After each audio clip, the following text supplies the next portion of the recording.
G&G rocks. Rocks. G&G rocks.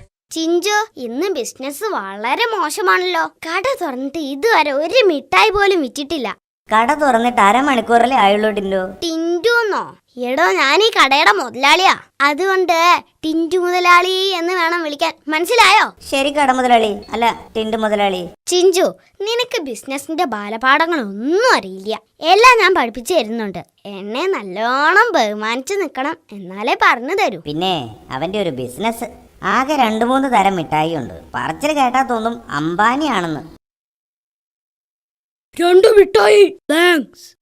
അല്ല, മിഠായിയുടെ കാശതാ. കാശോ? തരാൻ മനസ്സിലെങ്കിലോ? മനസ്സുണ്ടാക്കുമെങ്കിലോ? ഓഹോ, എങ്കിൽ അതൊന്ന് കാണണല്ലോ. എടാ, ഞാൻ ആരാണെന്ന് അറിയാമോ? കുട്ടി റൗഡിയാ, കുട്ടി റൗഡി. ചിഞ്ചു, ഇതുപോലുള്ള ലോക്കൽ കേസുകളൊന്നും ഞാൻ ഏറ്റെടുക്കാറില്ല. അവനോട് നീയൊന്ന് മുട്ടിക്കേ. അയ്യോ, ഞാനോ? എനിക്ക് വയ്യ. നിങ്ങളല്ലേ കട മുതലാളി, നിങ്ങൾ തന്നെ മുട്ടിയാ മതി മുതലാളി. കുഴഞ്ഞല്ലോ ദൈവമേ. എന്താ മുട്ടുന്നില്ലേ? എടാ മുതലാളി, മുട്ടുന്നില്ലേന്ന്. ഇല്ലടാ, മുട്ടാൻ എനിക്ക് ധൈര്യമില്ലടാ. നീ എന്നെ എന്ത് ചെയ്യും? എന്നെ തല്ലിക്കൊല്ലാതെ മര്യാദക്ക് ഇവിടുന്ന് പോകുന്നതാ നിനക്ക് നല്ലത്. അല്ലെങ്കിൽ ഉറപ്പായിട്ടും ഞാൻ അവിടെ കിടന്ന് നിലവിളിക്കും. ടിൻറ്റുമോനൊരു കാര്യം പറഞ്ഞതാ. നിലവിളിക്കും പറഞ്ഞാ നിലവിളിക്കും. എന്നെ കൊണ്ടത് ചെയ്യിക്കരുത്. താൻ പോ. അയ്യേ, ഈ ടിൻഡു മുതലാളി ഇത്രയും പേടിത്തൊണ്ടനായിരുന്നോ?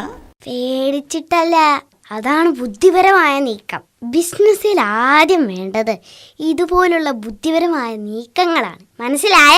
ഓവേ, മനസ്സിലായി. ആദ്യ പാഠം ബുദ്ധിപരമായ നീക്കം. 2ാം പാഠം എന്താണാവോ? നീ ആ കന്മതിൽ നിന്ന് താഴേക്ക് ചാട്. അത് വേണോ? വേണം, ചാട്. അയ്യോ അയ്യോ, എന്റെ കാലൊടിച്ച്. അയ്യോ. 2ാം പാഠം, ആരെയും കണ്ണുമടിച്ച് വിശ്വസിക്കരുത്.